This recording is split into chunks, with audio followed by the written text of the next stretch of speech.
አክብት እግዚአብሔርን ሃሌሉያ አመስግኑት ጌታን ምስጋናችን ይገባዋል ከዚህ በላይ እጆቻችሁን ከፍ አድርጋችሁ ከልባችሁ አመስግኑት እግዚአብሔርን አመሰግናለሁ በሉት ሃሌሉያ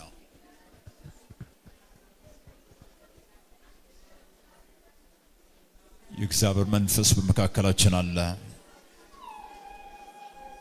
ጌታ ኢየሱስ በዚህ አለ እልፍ አላፋት መላእክት በዚህ ጉባኤ ውስጥ አሉ የሚናገር የእግዚአብሔር መንፈስ በዚህ ጉባኤ አለ የሚሰራ የእግዚአብሔር መንፈስ በዚህ ጉባኤ አለ የሚፈውስ የእግዚአብሔር መንፈስ በዚህ ጉባኤ አለ ኃይልን የሚያድስ የእግዚአብሔር መንፈስ መካከላችን አለ አመስግኑት ጌታን ሃሌሉያ ክብር ለአንተ ይሁን ጌታ ሆይ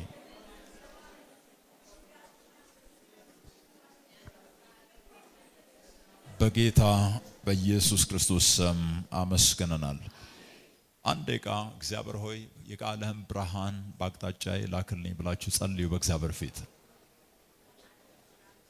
በብርሃንህ ብርሃንን እናያለን አለ የቃለ ፍቺ ያበራል ሕፃናትን ማስተያዮች ያደርጋል አለ የልቦና አይኖቼ የበሩ ይሆኑ የጥበብ መንፈስ የመገለጥ መንፈስ በእኔ ላይ ይስራ አይኖቼን ክፈት ከቃልህም ውስጥ ታምራትን ማየት እፈልጋለሁ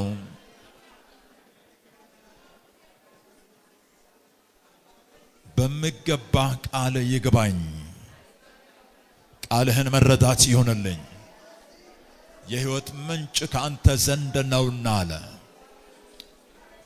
ሕይወት የሆነውን ቃልህን ዛሬ ማየት እፈልጋለሁ የሚሰራ እምነት ውስጥ መግባት እፈልጋለሁ ስለ እምነት መስማት ሳይሆን የእምነትን መንፈስ መካፈል እፈልጋለሁ አንድ ሰው እየጸለየ ነው ያለው በጌታ በኢየሱስ ክርስቶስ ስም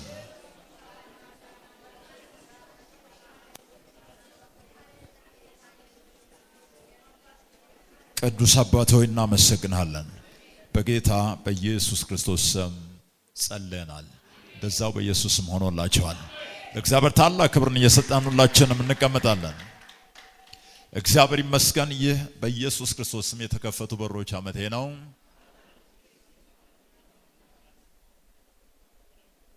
እንኳን ደስ አላችሁ እምነት ዛሬም ድንቆችን ይሰራል በሚል እያየን ያለ ነው እምነት ዛሬም ድንቆችን ይሰራል ከአንድ ሰው አይኖች ላይ መጋረጃ ዛሬ ተወግዷል እግዚአብሔር በዚህ ወር የተናገረውን የተስፋ ቃል አትርሱ ሕዝቤን በሚሰራ እምነት ጉዞ ውስጥ አስገባቸዋለሁ አለ የሚሰራ እምነት አለ እምነት ደግሞ የሚሰራው ድንቆችን ነው ማርቆስ ምዕራፍ 9 ቁጥር 23 ላይ ኢየሱስም ብቻለህ ትላለህ ለሚያምን ሁሉ ይቻላል ለአንድ ሰው አንድ ምስጢር ዛሬ ይገለጥለታል እስቲ ከኔ ጋር ለሚያምን ሁሉ ይቻላል በሉ እኔ አምናለሁ በሉ እስቲ ለሚያምን ስንቱ ይቻላል ሁሉ ይቻላል እንደ ጥያቄ የያዛቸው ነገሮች ለሚያምን ሰው ይቻላል እምነት የሚባለውን ትክክለኛውን እምነት መያዝ ከቻላችሁ እግዚአብሔር እምነት የሚለውን እምነት መያዝ ከቻላችሁ ለሚያምን ሁሉ ይቻላል ከእግዚአብሔር ጋር የተረጋገጠ ወዳጅነት ያለው የጸና ዝምድና ያለው እምነት ሁሉም ይሰራል እምነት ድንቆችን የሚሰራ ከሆነ ድንቆችን ለመለማመድ እምነት ሊኖረን ይገባል እምነት ዛሬም ድንቆችን ይሰራል ብለን ካለን ድንቆች የሚሆኑት በእምነት ከሆነ በህይወታችን ላይ ድንቆችን የምንፈልግ ከሆነ እምነት ሊኖረን ይገባል። ድንቆችን የሚሰራ እምነት ከሆነ ከእምነት ውጪ ድንቆችን ማግኘት አይቻልም። ዕብራውያን ምዕራፍ 11 ከቁጥር 1 ጀምሮ እስከ መጨረሻው ድረስ እጅግ በጣም የሚያስገርም ነገር እንመለከታለን። የሚያስገርመው ምንድነው ካላችሁ በዚህ አንድ የመጽሐፍ ቅዱስ ክፍል ውስጥ አንዱ ምዕራፍ ውስጥ የመጽሐፍ ቅዱስ ተአምራቶች በሙሉ ሳመራይዝ ተደርገዋል።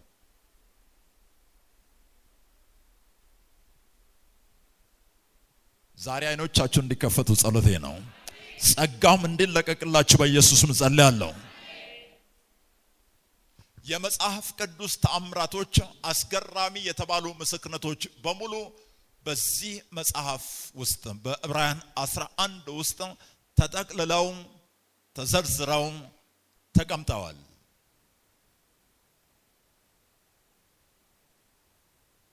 የመጽሐፍ ቅዱስ ኃያላንም በሙሉ አባቶች የተባሉት በሙሉ ሁሉም አንድ ላይ ተዘርዝረው እዚሁ መጽሐፍ ውስጥ ተቀምጠዋል። ቁጥር 32 ላይ እንደዚህ አለ።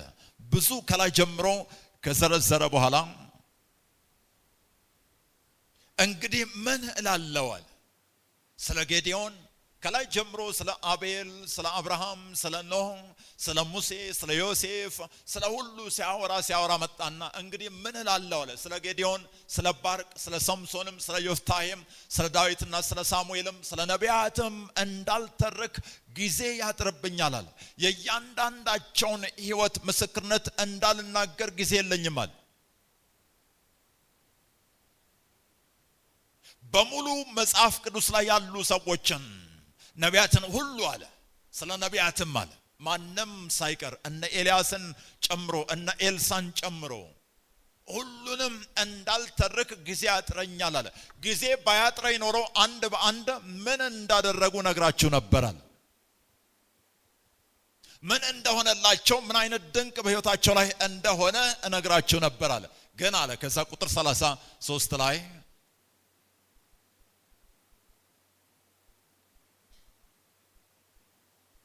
አንድ ሰው እስቲ እነርሱ ይበልስ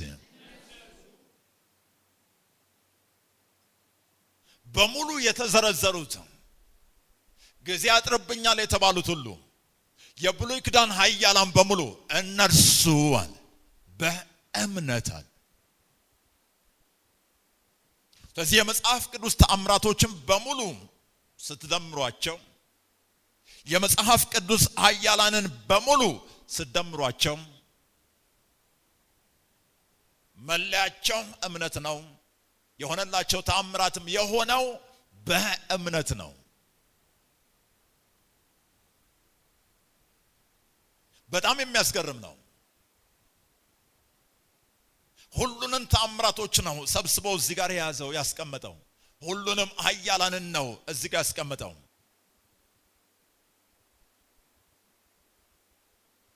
እና የሁላቸውም መለያቸው እምነት ነው አለ። ቁጥር 2 ላይ ዕብራውያን 11 ቁጥር 2 እንደዚህ አለ። ለሽማግሌዎች የተመሰከረላቸው በዚህ ነውና አለ። አንዱ የመጽሐፍ ቅዱስ ትርጉም ለአባቶች የተመሰከረላቸው በእምነታቸው ነውና ይላል። ስለዚህ አባቶች በሙሉ ያገኟቸውን ምስክርነቶችን ሁሉ ያገኙት በእምነታቸው ነው። ብሉይ ኪዳን ላይ ስትመለከቱ በተለያየ ገጽታ ተአምራቶችን እንደተቀበለ መጽሐፍ ቅዱስ ይነግረናል። ኢያሪኮ በጩኸታቸው እንደወደቀ መጽሐፍ ቅዱስ ብሉይ ኪዳን ላይ ይነግረናል። ዕብራውያን 11 ላይ መታችሁ ግን ትርጉሙን ስታዩት በእምነታቸው ነው ይላል። ለዚህ በሙሉ ሁሉም ነገር ተጠቅልሎ እዚህ ውስጥ ነው የሚገባው። እምነት ድንቆችን ይሰራል። ድንቆችን የምንፈልግ ከሆነ ከእምነት ውጪ ልናገኝ አንችልም። አቤል ከእምነት ውጪ አላገኘም። ኖህ ከእምነት ውጪ አላገኘም። አብርሃም ከእምነት ውጪ አላገኘም። ኢያሱ ከእምነት ውጪ አላገኘም። ሙሴ ከእምነት ውጪ አልተሻገረም። የትኛውም ተአምራታቸው ከእምነት ውጪ ያልሆነላቸው ያንን ነው መጽሐፍ ቅዱስ የሚነግረን። ለዚህ ነው ያለ እምነት እግዚአብሔርን ደስ ማሰኘት አይቻልም። ለሽማግሌዎች የተመሰከረላቸው በዚህ ነውና በጌታ በኢየሱስም በዚህ ወር የእምነትን መንፈስ መገናኘት ይሆንላችኋል። ሕይወታችሁ በድንቆች የተሞላ ይሆናል። ለዚህ ነው የሚሰራ እምነት ውስጥ መግባት ያለብን። እምነታችንን ማሰራት ያለብን፣ እምነታችንን መገንባት ያለብን። ለዚህ ነው ከዛ ውጪ ድንቆች የሚባል ነገር መለማመድ አንችልም። ጥቅሶችን ስለሰማን ስብከቶችን ስለሰማን ተአምራት አይሆንም። የእምነትን መንፈስ ስለተካፈልን እምነታችንን ስለገነባን ተአምራቶች ይሆናሉ። እና በጣም የሚያስገርም ነው። መጽሐፍ ቅዱስን በሙሉ ጠቅልሎ የያዘ ክፍል ነው ዕብራውያን ምዕራፍ 11። ነቢያትም በሙሉ የያዘ ነው።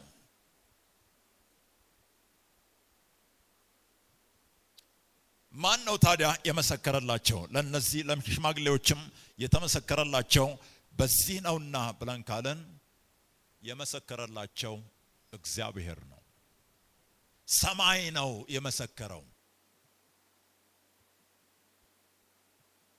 ያ ሰማይ የሚመሰክረው ተአምራት ደግሞ ለትውልድ ሁሉ የሚነገር ለትውልድ ሁሉ የሚጻፍ ይሆናል። እነርሱም በእምነታቸው።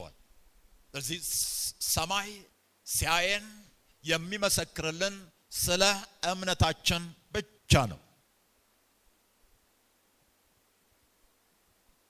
ሌሎች ነገሮችን ማውራት ይችል ነበረ፣ ግን ዕብራውያን 11 በሙሉ ሲዘረዝር የነበረው ስለ እምነታቸው ከእግዚአብሔር ጋር ስለነበራቸው አካሄድ ነው።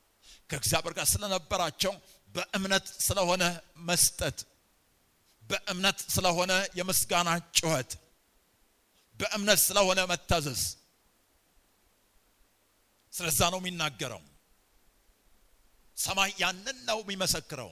ሰማይ የሚመሰክር ከሆነ ደግሞ ለትውልድ ነው ሰማይ የሚመሰክረው። አሜን በሉ እስቲ። ክብር ለኢየሱስ ይሁን። ሰማይ ምን ይላል ለትውልድ ሲያስተምር? ተስፋዬ በእምነትህ እንዲህ አድርጓል ብሎ ነው ሰማይ የሚያስተምረው።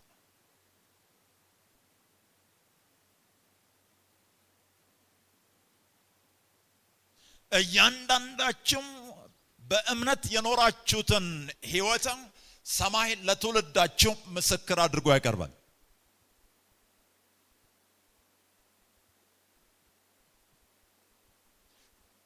አብርሃም እምነቱ እንዲሆነ ብሎ ለኛ በትምህርት ይነግረናል። ሰማይ እየመሰከረን ያለ መዝሙር 87 ቁጥር 6 እና 7 እግዚአብሔር ለሕዝቡ በውስጧም ለተወለዱት አለቆቿ በመጽሐፍ ይነግራቸዋል አለ።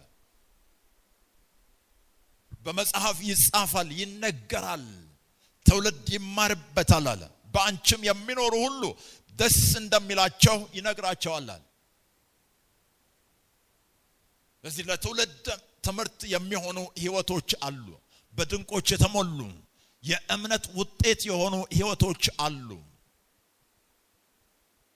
እነዚያን ነው ሰማይ ለትውልድ የሚመሰክረው፣ ለእኛ ለራሳችን አይደለም። ዕብራውያን 11 ለአባቶች የተመሰከረላቸው በዚህ ነውና ብሎ ለትውልድ ነው የተጻፈው። ጸሎቴ ይሄ ነው። ጌታ ኢየሱስ ሳይመጣ ከዘገየ ቀሪው ትውልድ መጪው ትውልድ የሚማረው ነገር በሕይወታቸው ላይ ይሆናል። እስቲ አንድ ሰው አምናለሁ ይበለው። እኔ በጣም አምናለሁ። እያንዳንዳቸው ሕይወት ላይ የሆነ የተለየ ነገር አለ እግዚአብሔር የሰራው። እነሱ ያመኑት መዝሙር 102 ቁጥር 18 ላይ መዝሙር 102 ቁጥር 18 እንደዚህ አለ፣ እስቲ አንድ ላይ እናንብበው። ይሄ አንድ ሰው ምስክርነት ይሆናል። 1 3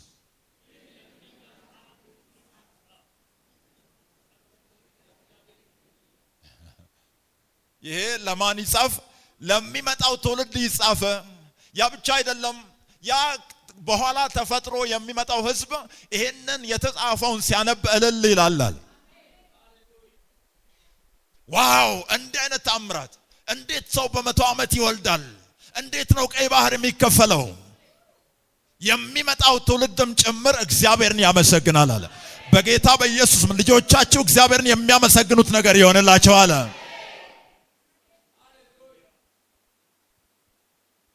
የሚመጣው ትውልድ የሚማርበት ለነሱ የሚጻፍላቸው እነሱን እልል የሚያሰኝ የእግዚአብሔር ተአምራት በሕይወታቸው ላይ ይሆናል። መዝሙር 145 ቁጥር 4 መዝሙር 145 ቁጥር 4 ትውልድ ስራህን ያመሰግናሉ ቃልህንም ያወራሉ። ጀነሬሽን አፍተር ጀነሬሽን ከትውልድ በኋላ የሚመጣው ትውልድ ሁሉ ያንተን ስራ ያመሰግናሉ። አንተ ያደረከውን ነገር ያመሰግናሉ። የናንተ ትውልድ በእናንተ በኩል በመምጣቱ የሚጸጸት አይሆንም።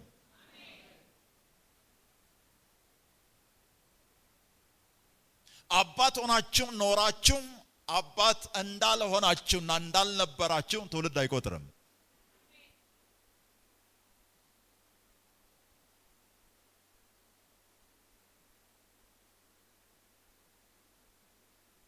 እንግዳ የሆኑ ነገሮች በእጃችሁ ይሰራሉ። ለአንድ ሰው ዛሬ ጸልያለሁ። በጌታ በኢየሱስም ቀይ ባህርን መሻገር ይሆንላቸዋል። የአንበሳን ጎድጓዳ ማሸነፍ ይሆንላቸዋል። የእቶኑን እሳት ማጥፋት ይሆንላቸዋል። ከሰይፍ ስለት ማምለጥ ይሆንላቸዋል። እነሱም በእምነት መንግስታትን ድል ነሱዋል፣ አሸነፉ፣ ተአምራቶችን አዘዙዋል። እግዚአብሔርን አምነው ጸንተው በመቆም በእግዚአብሔር ላይ በመታመን እምነታችን በዋናነት የሚገነባው በእግዚአብሔር ቃልና በጸሎት ነው። እምነታችን በዋናነት የሚገነባው በእግዚአብሔር ቃልና በጸሎት ነው። ሮሜ ምዕራፍ 10 ቁጥር 17 እምነት ከመስማት ነው፣ መስማትም በእግዚአብሔር ቃል ነው። እምነት በጸሎት ይመጣል። በጸሎት እምነት ይመጣል ብለን ስንል እግዚአብሔር ሆይ እምነት ስጠኝ ብለን በመጸለይ አይደለም ይመጣው። ለማየት በመጸለይ እምነት ይመጣል። እግዚአብሔር ሆይ አሳየኝ ብለን እንጸልያለን። አይኖችን ክፈት ብለን እንጸልያለን። አይናችን ሲከፈት እምነት ይወለዳል። የእግዚአብሔር ባሪያ መንፈሳዊ አባታችን እንደሚናገሩት ማንም ሰው ያየውን ሊጠራጠር አይችልም። ስላላየን ነው የምንጠራጠር። የሰማነው ነገር ምናልባት ከሆነ ጊዜ በኋላ ጥርጣሬ ይፈጥራል። ምንም ይሁን የሰማችሁት ከሆነ ጊዜ በኋላ ጥርጣሬ ይፈጥራል። ያያችሁትን ነገር ግን መቼም አትጠራጠሩ። መቼም ነው የምላችሁ። እዚህ አይኖቻችን ሲከፈቱ ከእግዚአብሔር ቃል ውስጥ የምናየው ተአምራት አለ። ለዚህ ነው አብዝተን ስለዛ እየጸለይን ያለ ነው። ለማየት በመጸለይ እምነት ይመጣል። መዝሙር 119 ቁጥር 18 አይኖቼን ክፈት ከሕግህም ተአምራትን አያለሁ አለ። ኤፌሶን ምዕራፍ 1 ቁጥር 17 ላይ እዚህ ጋር አንድ ነገር እንድታዩ ፈልጋለሁ። ኤፌሶን 1:17 የክብር አባት እስቲ አንድ ሰው የክብር አባት ይበል ነው። የጌታችን የኢየሱስ ክርስቶስ አምላክ በሉ እስቲ። አሁን እሱ ጋር በደንብ ተመልከቱ። እርሱን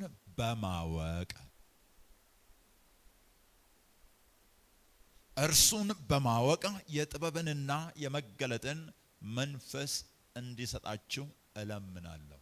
እርሱን በማወቅ አይኖቻችን ሲከፈቱ እግዚአብሔርን ማወቅ ይሆንልናል።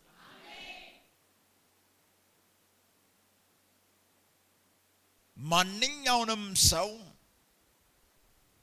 ያንን ሰው ካወቃችሁት በላይ ልታምኑት አትችሉም። ስብከቶች በአብዛኛው ስለ እግዚአብሔር ይነግሩናል።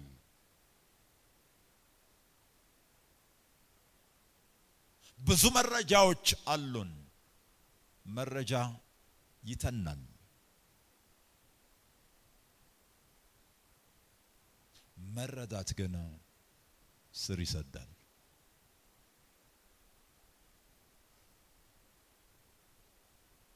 ሰዎች የነገሯችሁ ነገር ከሆነ ጊዜ በኋላ ኃይል አልባ ይሆናል። እናንተ የተገናኛችሁት ብርሃን ግን ለዘላለም ይሰራላችኋል።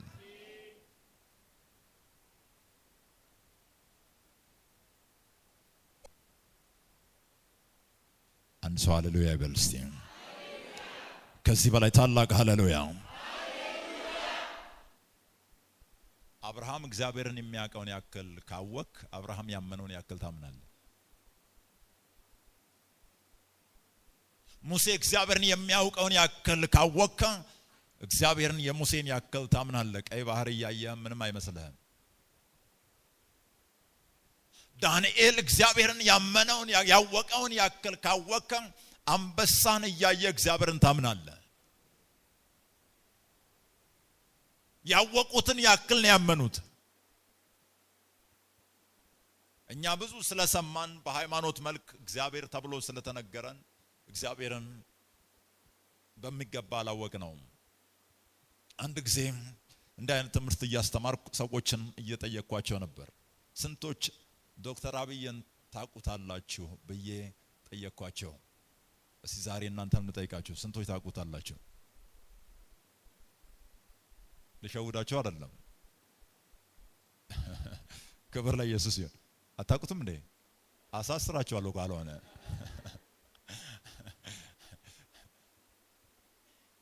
ክብር ለኢየሱስ ይሁን። ሁሉም ኢትዮጵያዊ አውቃለሁ ይላል አይደል? ግን አናውቀውም።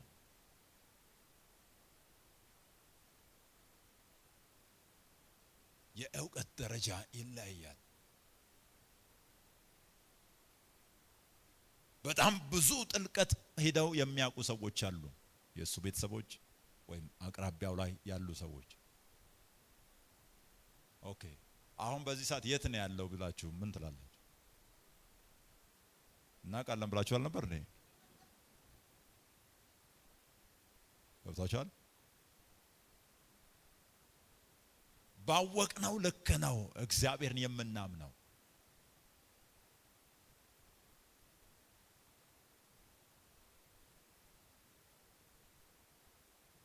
ለማወቅና እምነታችንን ለመገንባት በእግዚአብሔር ቃል ላይ እውነተኛ የሆነ ትጋት ያስፈልጋል።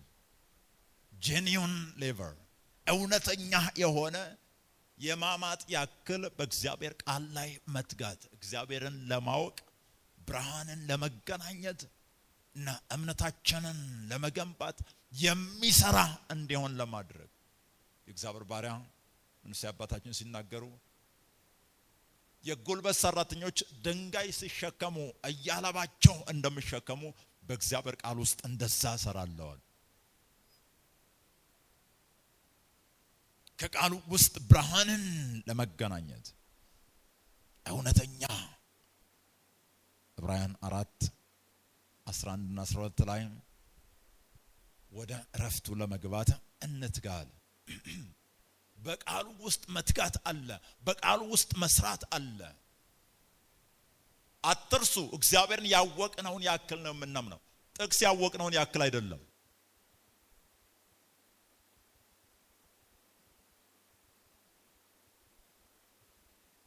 እግዚአብሔርን ራሱን ያወቅነውን ያክል ኤክስፒሪየንሻል ኖሌጅ ኦፍ ጋድ የሚባል ነገር አለ። እግዚአብሔርን በመለማመድ ከሱ ጋር በመጓዝ ማወቅ አለ።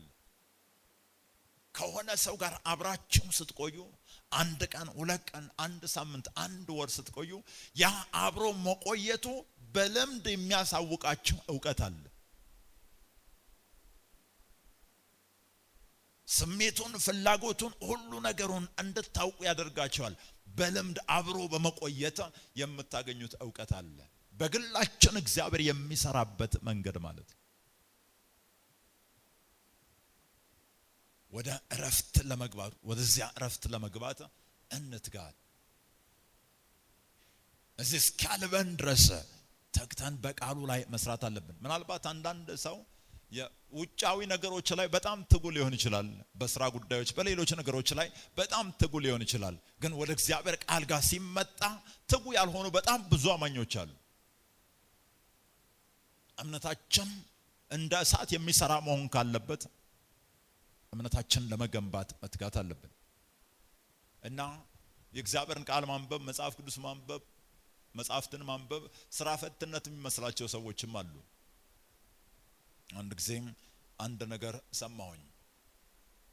አንድ ገጠር ተወልዶ ያደገ ሰው ከተማ ያለውን አጎቱን ሊጠይቅ ይመጣል።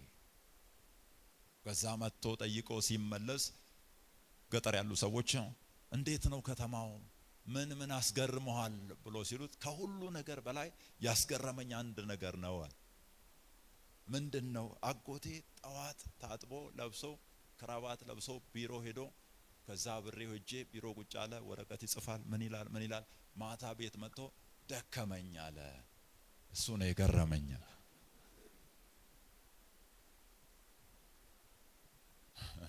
ስራ አልመሰለውም። እሱ በቃ ሲቀልድ የዋለ ነው የመሰለው። አምኑ ይደክማል። እኛ ከጧት እስከ ማታ ስናርስ ስንቆፍር እንውላል እና አንዳንድ ሰው ስራ አይመስለውም። ክብር ለኢየሱስ ይሁን። ስራ ላይ እንዳላደክማችሁ እንጂ ውጪ ከምትሰሩ ስራ በእግዚአብሔር ቃል ላይ ብትሰሩ ይሻላችኋል። የበለጠ ውጤት ታገኛላችሁ። እግዚአብሔር ነገር ለመንፈሳዊ ነገር 0% ሰጥተን በሌሎች ነገሮች ላይ ነው እየተጋን እየታገለን ያለ ነው። እምነታችን አልተገነባም።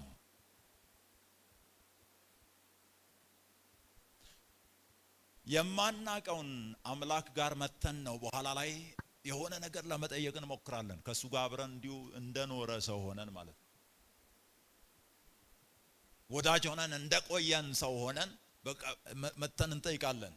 ከዛ ነገሩ አይሆንም። እምነታችን አይሰራም። በእግዚአብሔር ቃል ላይ ልንተጋ ያስፈልጋል። ክብር ለኢየሱስ ይሁን። ክብር ለኢየሱስ ይሁን። እስቲ እምነት የሚያድገው እግዚአብሔርን በማወቅ ነው በሉስ። ሃሌሉያ። እምነት የግል መንፈሳዊ ሀብት ነው። ለዚህ ነው በግላችን የምንገነባው። የግል መንፈሳዊ ሀብት ነው። በግላችን ነው የምናሳድገው። ሰሞኑን እያየን እንዳለ ነው እምነት ለብቻው ይቆማል፣ ጸንቶ ይቆማል። ሌሎች እስኪሳተፉ አይጠብቅም። ሌላው እስኪያነብ መጠበቅ የለባችሁም። እምነታችን በግላችሁ ነው የምታሳድጉት። ቸርች ውስጥ በጋራ እየተማራችን ቢሆን እምነታችን የሚያድገው በግል ነው። አንዳንዱ ልቡን ዘግቶ ቁጭ ብሎ ሊሆን ይችላል። አንዳንዱ እዚህ ቁጭ ብሎ ሌላ ቦታም ሊሆን ይችላል። ክብር ለኢየሱስ ይሁን። ሐሳባችሁ ነፍሳችሁ ሌላ ቦታ ሄዶ ክብር ለኢየሱስ ይሁን። ሐሳባችሁ ሌላ ቦታ በሄደበት የሆነ ነገር መጥቶ እናንተን እንዳይሰርቃችሁ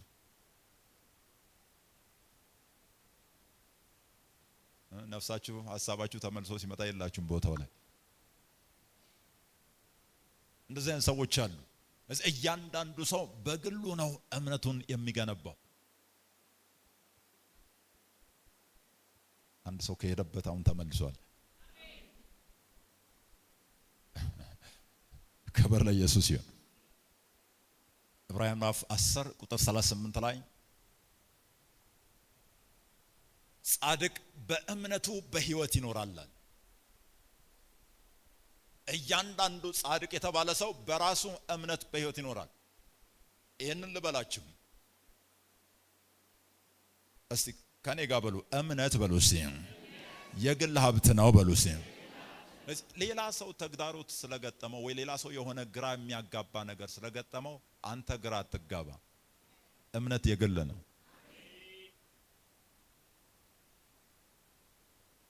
ዜና ላይ የሆነ ነገር ስለተነገረ ካንተ ጋር አይገናኝም። እምነት የግል ነው። የሆነ ሰው ስለሞተ ወይ የሆነ ሰው በሽተኛ ስለሆነ የሆነ ሰው የሆነ ነገር ስለሆነ የጋራ አታድርገው። እምነት የግል ነው። ልክ ሰማይ የምንገባው በግል እንደሆነ ሁሉ ድንቆችንም የምንለማመደው በግላችን ነው። ግን የብዙ ሰዎች እምነት ይመታል በሌላ ወሬ። ከሌላ ቦታ በሰማችሁት እምነታችሁ እንዲመታ አትፍቀዱ። እምነት የግል ሀብት ነው። ጻድቅ ግን በእምነት ይኖራል። ወደ ኋላ ቢያፈገፍግ ነፍሴ በርሱ ደስ አይላትም። የግል መንፈሳዊ ሀብት ነው። በግላችን እምነታችንን መገንባት አለብን። ዋናው መሳሪያ የእግዚአብሔር ቃልና ጸሎት ነው። ጸሎት ግን እምነት ስጠኝ የሚል ጸሎት አይደለም። ለማወቅ ለማየት የሚደረግ ጸሎት ነው። ሌላ እምነት የሚገነባው እግዚአብሔርን በመፍራት በመመላለስ ነው። እግዚአብሔርን በመፍራት በመመላለስ እምነታችን ይገነባል። መዝሙር 25 ቁጥር 14 ላይ የእግዚአብሔር ቃል ሲናገር መዝሙር 25 14 እግዚአብሔር ለሚፈሩት ኃይላቸው ነው አለ። ቃል ኪዳኑንም ያስታውቃቸዋል። ቃል ኪዳኑንም ምን ያደርጋል? ያስታውቃቸዋል። ለሚፈሩት ኃይላቸው ነው። ቃል ኪዳኑን ያስታውቃል። የቃል ኪዳኑን ምስጢር ያስታውቃቸዋል። አዲሱ መደበኛ ትርጉም እንደዚህ ይላል፣ እግዚአብሔር ምስጢሩን ከሚፈሩት ወዳጆቹ አይሰውርም። እስቲ እኔ የእግዚአብሔር ወዳጅ ነኝ በሉ።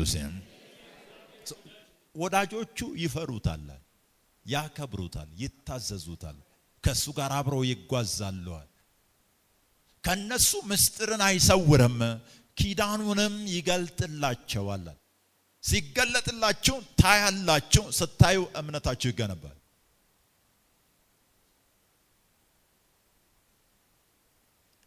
በመረጃና በመረዳት መካከል የሰማይና የምድር ያክል ልዩነት አለ።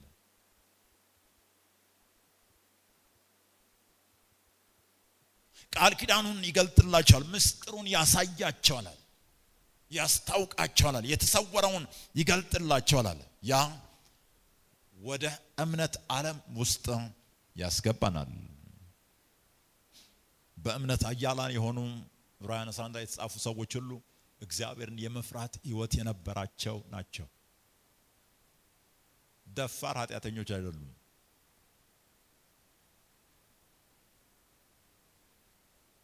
ሊሳሳቱ ይችሉ ይሆናል ወይም ተሳስተውም ሊሆን ይችላል። ግን እግዚአብሔርን መፍራት በልባቸው ውስጥ ነግሷል። ወዲያው ንስሐ የሚገቡ ወዲያው የሚመለሱ ናቸው። በኃጢአት የሚኖሩም አይደሉም፣ የሚያብራሩ የሚያስረዱም አይደሉም። እግዚአብሔር የማይወደውን ነገር ከዚህ ነግራቸዋለሁ። ማብራሪያ አይወድም እግዚአብሔር። በዚህ ምክንያት ነው እንዲሆንኩት አይሰማም። አዳምን አልሰማውም። እዚያ አታብራሩ። ተሳስታችሁ እንደሆን ንስሐ ግቡ፣ ይቅርታ ጠይቁ። ያን ነው እግዚአብሔር የሚወደው። ሳኦል ሊያብራራ ሞከረ፣ እግዚአብሔር አልተቀበለውም። እግዚአብሔር መፍራት ማለት ክብር ለኢየሱስ ይሁን። ሰዎች እንኳን ስተታቸውን ስትነግሯቸው ከተከራከሯችሁ ትተዋችኋላችሁ። ለመስተካከል ፈቃደኛ እንዳልሆኑ ስለሚገባቸው እንዲሁ አጋጥማችሁ አያውቅም? ስተቱን ነግራችሁት የሚከራከር ሰው አያስጠላችሁ? ራሱን ትክክል ለማድረግ የሚከራከር ሰው ያ ሰው ሁሉ ጊዜ ትክክለኛ ሰው አይደለም። እግዚአብሔርም ጋር ተመሳሳይ ነገር ነው። ተሳስተው ሊሆን ይችላል እነዚህ ሰዎች፣ ግን ልባቸው ውስጥ እግዚአብሔርን መፍራት አለ። ያ እምነታችን እንዲገነባ ያደርጋል። የሚያደርገው እግዚአብሔር ለሚፈሩት ምስጢሩን ስለሚገልጥ ነው። ምስጢር ተገለጠ ማለት ደግሞ እምነታችን ኃያል ሆነ ማለት ነው። በጌታ በኢየሱስ ስም እግዚአብሔርን የመፍራት መንፈስ ዛሬ ያገኛቸው። ሌላው እምነታችን የሚገነባው ከእግዚአብሔር ጋር በፍቅር በመቆራኘት ነው። ከእግዚአብሔር ጋር በፍቅር በመቆራኘት እምነት የእግዚአብሔር ወዳጅ ያደርጋቸዋል። እምነት የሚሰራው በወዳጅነት ውስጥ ነው፣ በፍቅር ውስጥ ነው። ከእግዚአብሔር ጋር በፍቅር መቆራኘት ፍቅር እወዳለሁ ብሎ ከማውራት ያለፈ ነው። ፍቅር በስራ በተግባር የሚገለጥ ነው። ለነሱ ነው እምነት የሚሰራላቸው። ዮሐንስ ምዕራፍ 15 ቁጥር 15 ላይ ጌታ ኢየሱስ ክርስቶስ ሲናገር ከእንግዲህ ባሮች ብዬ አልጠራችሁም አለ፣ ወዳጆቼ ብያቸዋለሁ አለ። ምክንያቱም ከአባቴ የሰማሁትን ነገር ሁሉ ነግሬያቸዋለሁ፣ አስታውቂያቸዋለሁ፣ ገልጬላቸዋለሁ። ወዳጆቼ ናቸው አለ። የኔ ፍቅረኛሞች ናቸው አለ። አፍቃሪዎቼ ናቸው አለ። ከአባቴ የሰማሁት ከናንተ የሰወርኩት ነገር የለም አለ። ለነሱ ደግሞ አለ አንደኛ ቆሮንቶስ ምዕራፍ 2 ቁጥር 9 ላይ ዓይን ያላየው ጆሮም ያልሰማው በሰውም ልብ ያልታሰበው እግዚአብሔር ለሚወዱት ያዘጋጀው ተዘጋጅቶ የተቀመጠ ነው። ስለዚህ የእግዚአብሔር አፍቃሪዎች የእግዚአብሔር ምስጢር ይገለጥላቸዋል። አሁን የእግዚአብሔር ምስጢር ሲገለጥ ደግሞ እነዚህ ሰዎች ዓይን ያላየውን ጆሮ ያልሰማውን እንግዳ ነገርን ያደርጋሉ። ስንቶች ከኔ ጋር ታምናላችሁ? በትውልድ ያልተሰማ ነገር በሕይወታችን ላይ ይሆናል። እግዚአብሔርን አምናለሁ። በዘመኔ ማንም ሰው ላይ ያልሆነ እንግዳ ተአምራት በኔ ሕይወት እንደሚሆን አምናለሁ። በማንም እጅ ላይ ያልተሰራ እንግዳ ነገር በኔ እጅ እንደሚሰራ አምናለሁ። ጊዜ አስቆጥር ይሆናል። አሜን። ግን ያ መገለጡ የማይቀር ነገር ነው። ሰማይና ምድር ያልፋል እንጂ ቃሌ። ስንቶች እግዚአብሔርን ተወዱታላችሁ? በቃ እግዚአብሔርን ለሚወዱት ይሄ ተዘጋጅቷል። እዚህ በዛ ፍቅር ውስጥ መቀጠል ነው። አሁንም ከእግዚአብሔር ጋር አብሮ እየተጓዙ ወደፊት መግፋት ነው። የጓደኝነታችሁና የወዳጅነታችሁ መጠን የሚገለጥላችሁን የምስጢርን ደረጃ ይወስናል። ከምስጢርም ምስጢር አለ። ክብር ለኢየሱስ ይሁን። ከምስጢርም ምስጢር አለ። ለሁሉም ሰው እኩል አይደለም የምትናገሩት። ለአንዳንዱ ላዩን ትነግሩታላችሁ፣ ለአንዳንዱ ወረድ ብላችሁ ትነግሩታላችሁ፣ ለአንዳንዱ ደግሞ በጣም ጠለቅ ብላችሁ ምስጢርን ትገልጣላችሁ። እዚህ የቅርበታችሁ መጠን የወዳጅነታችሁ ልክ ከእግዚአብሔር ጋር ያላችሁ የጓደኝነታችሁ ልክ ከእግዚአብሔር ጋር ያላችሁ አካሄድ አብሮ መጓዝ። ክብር ለኢየሱስ ይሁን። ባለፈው የዘፍጥረት መጽሐፍ እያነበብኩ ሳለ ዘፍጥረት ምዕራፍ 24 ቁጥር 40 ላይ በጣም አስገርሞኛል። ማለት ብዙ ጊዜ አንብቤ ያውቃለሁ፣ ግን ዘፍጥረት 24 40 ላይ የአብርሃምን ሕይወት ነው የሚናገረው። 24 40 ክብር ለኢየሱስ ይሁን። ኦኬ እሺ፣ አንድ ላይ እናንብበው እስቲ። 1 3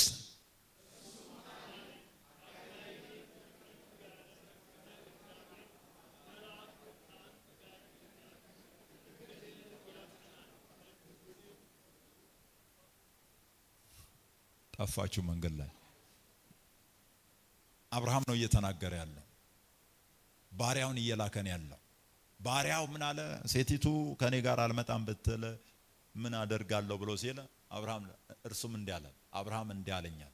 ባሪያው ነው እየተናገረ ያለው። አካሄዴን በፊቱ ያደረግኩለት እግዚአብሔር መልአኩን ካንተ ጋር ይልካል። አብርሃም ነው እየተናገረ ያለው። አማያን ምን ያክል በእግዚአብሔር እርግጠኛ እንደሆነ ታያላችሁ። ያውቀዋል። እግዚአብሔር ነው፣ ወዳጅ ነው፣ የእግዚአብሔር ቅርብ ነው ከእግዚአብሔር ጋር። ስለዚህ ግድ የለህም። አማያን ትመጣለች አለ፣ እምቢ አትልም። ምክንያቱም አካሄዴን ከእግዚአብሔር ጋር አድርጋለሁ። ወዳጅ ነኝ የእግዚአብሔር። ስለዚህ እሱ መልአኩን ይልካል። ያ ብቻ አይደለም፣ መንገድህን ያቀናል። በትክክል ወስዶ ከታምራት ጋር ያገናኛል። ጊዜውን አትስትም፣ ሁኔታውን አትስትም፣ ታምራቱንም አትስትም። ለዚህ ሄደ ከነሱ ነው ምስት ትመጣለች አለ። እዚህ ያላችሁ የወዳጅነት መጠን የሚገለጥላችሁን ምስጢር ደረጃ ይወስናል። ሌላውም ከዚህ ጋር አያይዞ ቅድም ነግራችኋለሁ ዕውቀት ላይ ነው ብያችኋለሁ። እምነታችን የሚመረኮዘው እግዚአብሔርን በማወቅ ላይ የአእምሮ ዕውቀት አይደለም እላችሁ መንፈሳዊ መረዳት ላይ ነው እምነታችን የሚመረኮዘው። ነገር ግን ዕውቀታችን ላይ ውጊያ አለ። ዛሬ አንድ ሰው ማሸነፍ ይሆንለታል። እስቲ አንድ ሰው ሃሌሉያ ይበል በደም። ሁለተኛ ቆሮንቶስ ምዕራፍ 4 ቁጥር 4 ሁለተኛ ቆሮንቶስ ምዕራፍ 4 ቁጥር 4 የክርስቶስ ለነሱም የእግዚአብሔር ምሳሌ የሆነ የክርስቶስ የክብሩ ወንጌል ብርሃን እንዳያበራላቸዋል። የዚህ ዓለም አምላክ የማያምኑትን ሐሳብ አሳወረ። የማያምኑትን አሕዛብ ማለት አይደለም። የማያምን ማንም ሰው እዚህም ሆነ ካላመንክ በቃ አሳውረዋል። ሐሳባቸውን ብርሃን እንዳይበራላቸው ሐሳባቸውን ያሳውራል። ዛሬ በኢየሱስም ጸልያለሁ ይሄንን ስጋና ደም እየተካፈላችሁ ሳለ ከአእምሯችሁ ላይ መጋረጃ ይነሳላችኋል። አሜን። ብርሃን ሆኖ እንዳይመጣ ያሳውራል። ከዛ መረጃ ሆኖ ይመጣል፣ ጥቅስ ሆኖ ይመጣል፣ ጭንቅላት ውስጥ ይሞላል። የማይጠቅም የማይሰራ ይሆናል። በጣም ውጊያ አለ ብርሃን ላይ። ዕውቀትን እንዳታገኙ የሚያደርግ ውጊያ አለ። ስለዚህ ያንን የሚያሳውረውን የሲኦልን ኃይል የኢየሱስን ደም በመጠቀም ማሸነፍ አለባችሁ። ቃሉን ለማንበብ ቁጭ ስትሉ፣ መጽሐፍትን ለማንበብ ቁጭ ስትሉ፣ ስብከት ለመስማት ስትቀመጡ፣ ቸርች ስትመጡ ቃሉ ሲነገር በኢየሱስ ደም ዛሬ ቃሉ ይገባኛል። አሜን። ስብከትን አድንቄ ብቻ አልሄድም፣ ድንቆችን ተገናኝቼ መሄድ አለብኝ። ውጊያ አለ። ዛሬ ማሸነፍ ይሆንላቸዋል። እነሱም ከበጉ ደም የተነሳ ድል ነሱታል። ኢየሱስ ጌታ። ዳንኤል ምዕራፍ 10 ላይ ከቁጥር 12 እስከ 14 ላይ እንመልከት ምን ያክል ውጊያ እንዳለ በእውቀት ላይ። ዳንኤል 10 ከ12 ጀምሮ እርሱም እንዲህ አለኝ አለ፣ ዳንኤል ሆይ አትፍራ፣ ልብህ ያስተውል ዘንድ። እስቲ ለማስተዋል ጾማለሁ በሉሲ። አሜን። ልብህ ያስተውል ዘንድ። አዲሱ መደበኛ ትርጉም እንደዚህ ይላል፣ ደግሞም እንዲህ አለኝ ዳንኤል ሆይ አትፍራ ማስተዋልን ለማግኘትና አለ። ዳንኤል ሲጾም የነበረው ማስተዋልን ለማግኘት ነው። ዳንኤል ሲጾም የነበረው ብርሃንን ለመገናኘት ነው። የዚያን ጊዜ ብርሃንህ እንደ ንጋት ይበራል አለ። ዕውቀትን ለማግኘት ነው። ጥልቅ የሆነው የእግዚአብሔርን ነገር ለመፈለግ ነበረ ሲጾም የነበረው። ከመጀመሪያው ቀን ጀምሯል። ሰውነትህንም በአምላክ ፊት ይዋረድ ዘንድ ካደረክበት ከመጀመሪያው ቀን ጀምሮ ቃልህ ተሰምቷል፣ እኔም ስለ ቃልህ መጥቻለሁ። ቁጥር 13 ማስተዋል ፈልገሃል፣ እኔም መጥቻለሁ አለ። ነገር ግን የፋርስ መንግስት አለቃ 21 ቀን ተቋቋመኛል። መልአኩ ምን ይዞ እየመጣ ነው ያለው ካላችሁ ዕውቀት ይዞ እየመጣ ነው ያለው። ግን ይሄ ዕውቀት ዳንኤል ጋር እንዳይደርስ ውጊያ ነበር። ለዚህ ነው አንዳንድ ጊዜ ከመሰዊያ ላይ የሚነገረው ቃል ወደ ሰዎች ልብ ውስጥ እንዳይገባ ውጊያ አለ። ወደ ሰዎች ልብ ውስጥ መግባት ካልቻለ የሰዎች ህይወት አይቀየርም። ዛሬ ጸሎቴ ነው የእግዚአብሔርን ቃል መንፈሳዊ ዕውቀትን የሚዋጋ ነገር ሁሉ ከህይወታችሁ ላይ ዛሬ መጨረሻ ሆኖ አለ። በኢየሱስ ደም ዛሬ መጨረሻ ሆኖ አለ።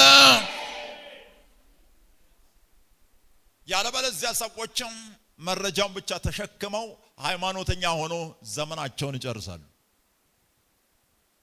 ከዋነኞቹ አለቆች አንዱ ሚካኤል ረዳኝ መጣ፣ እኔም ከፋርስ ነገስታት ጋር በዚያ ተውኩታል። አሁን አለፌ ሾልኬ መጣሁኛል።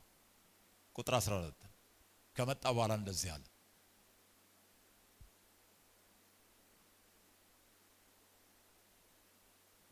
ክብር ለኢየሱስ ይሁን። እንደዚህ አለ፣ ራእዩም ገና ለብዙ ዘመን ነውና በኋለኛው ዘመን ለሕዝብህ የሚሆነውን አስታውቅህ ዘንድ አሁን መጥቻለሁ። ምን አድርግ ዘንድ? ዕውቀት ነበረ ይዞ ሲመጣ የነበረው። ዕውቀት ላይ ውጊያ አለ፣ በጣም ከፍተኛ ውጊያ አለ። የማያምኑትን ሐሳብ አሳወራል። ዛሬ ስጋና ደሙ ስትካፈሉ መጋረጃ ከህይወታችሁ ላይ የተወገደ ይሆናል። አይኖቻችሁ የተከፈቱ ይሆናሉ። ሆሴዕ ምዕራፍ 4 ቁጥር 6 ላይ ሆሴዕ 4:6 ሕዝቤ ዕውቀት ከማጣቱ የተነሳ ጠፍቷል። እዚህ ዕውቀት ካጡ ሰዎች እንደሚጠፉ ስለሚያውቅ ሰይጣን ደግሞ ዕውቀት እንዳያገኙ የእውነትን ዕውቀት እንዳያገኙ ይዋጋል። ዮሐንስ ምዕራፍ 8 ቁጥር 32 እውነትን ታውቃላችኋል፣ እውነትም አርነት ያወጣችኋል። ማወቅ ነው እምነትን የሚያመጣው።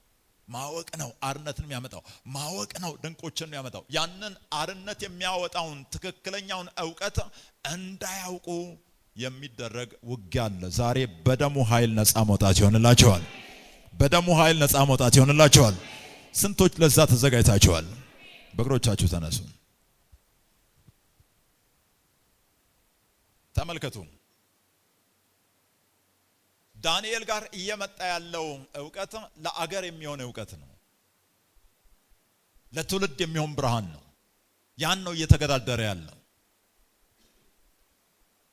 ሰዎች ይህንን ትክክለኛውን ዕውቀት ካልተገናኙ በስተቀር ለራሳቸውም ለግል ሕይወታቸውም ጭምር ሲታገሉ ዘመናቸውን ይጨርሳሉ። ግን እውነተኛው ብርሃን ሲመጣ የዛን ጊዜ ነገስታት የሚፈልጓቸው ነው ይቀየራሉ። እጆቻችሁን ዘርጉ ወደዚህ ማዕድ። ሃሌሉያ። ይሄንን ብቻ ጸልዩ ዛሬ በኢየሱስ ደም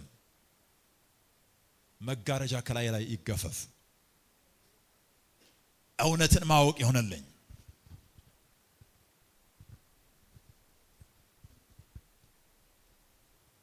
ድምጾቻችሁን ከፍ አድርጋችሁ ጸልዩ።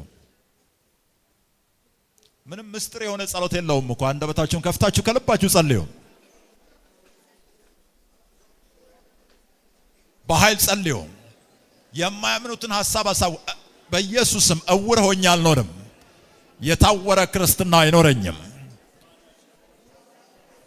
የታወረ ክርስትና አይኖረኝም። መንፈሴ የሚረዳ አእምሮዬ የሚረዳ ይሆናል። በኢየሱስም የማስተዋል አይኖቼ የተከፈቱ ናቸው። በዚህ ስጋና ደም ዛሬ አንድ ሰው ይጸልይ። በኢየሱስም ጄላንድራሊ ካፖሴኬባ በኃይል ጸልዩ። ኃያል መሆን ትችላላችሁ። ለቀጣይ ትውልድ የሚነገር ነገር ይጻፍ የተባለው ተአምራት በሕይወታችሁ ላይ መሆን ይችላል። የሚቀጥለው ትውልድ እልል የሚለው ነገር በሕይወታችሁ ላይ ዛሬ መሆን ይችላል። እንደ አባቶች የሆነ ነገር በሕይወታችሁ ላይ በዘመናችሁ ላይ መሆን ይችላል። በኢየሱስ ስም አይኖቼ የተከፈቱ ይሁኑ። በዚህ ስጋና ደም ዛሬ መጋረጃ ከላይ ላይ ይቀደደ። አንድ ሰው ይጸልይ በኢየሱስ ክርስቶስ ስም። ጂካባንዳሊያ ሶኬቤናማ ሌትራንዳላ ካቦሴ ኬቤናባዳ ይጂካባንዳ ሊትሮሲያ ሶሴኬቤናማናማ አጂካቦንድሎቦሴ ኬቤናማናማ አንድ ሰው ይጸልይ በኢየሱስ ስም። አባቶ እናመሰግናለን። በጌታ በኢየሱስም ይህ የኢየሱስ ስጋና ደም ሆኖ ተባርኳል። ከዚህ ሰዓት ጀምሮ የእግዚአብሔር መንፈስ አርፎበታል። መጋረጃን የሚቀድ የኢየሱስ ኃይል አርፎበታል። በጌታ በኢየሱስም የሚያሳውረውን ኃይል የሚያስቆም የብርሃን መንፈስ አርፎበታል። አባቶ እናመሰግናለን። ክብር ለአንተ ይሁን በጌታ በኢየሱስ ክርስቶስ።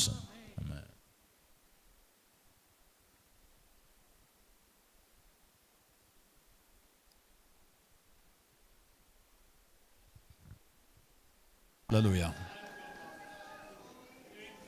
ብርሃን እንደሆነላችሁ ካመናችሁ ጌታን አመስግኑት። እግዚአብሔር ወደሚሰራ እምነት ዓለም ውስጥ እያስገባችሁ እንደሆነ ከገባችሁ ጌታ ሆይ አመሰግናለሁ በሉት።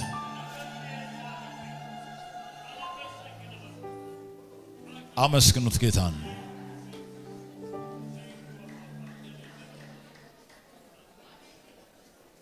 በጌታ በኢየሱስ ክርስቶስ ስም አመስግነናል። ክብር ለኢየሱስ ይሁን። ዳዊት እግዚአብሔርን በሚገባ ያወቀው በ17 ዓመቱ ነው። ከሰይፍ ስለታመለጠ አለ። በ17 ዓመቱ አብርሃም በ100 ዓመቱ ነው። በዚህ የትኛውም እድሜ ክልል ውስጥ ብትሆኑ እግዚአብሔርን ማወቅ ትችላላችሁ።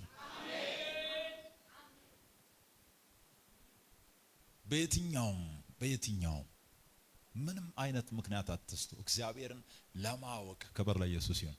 ሆሴዕ ምዕራፍ 6 ቁጥር 3 እግዚአብሔርን ለማወቅ ፈልጉ ጌታን ማወቅና ስለ ጌታ ማወቅ በጣም ይለያያል።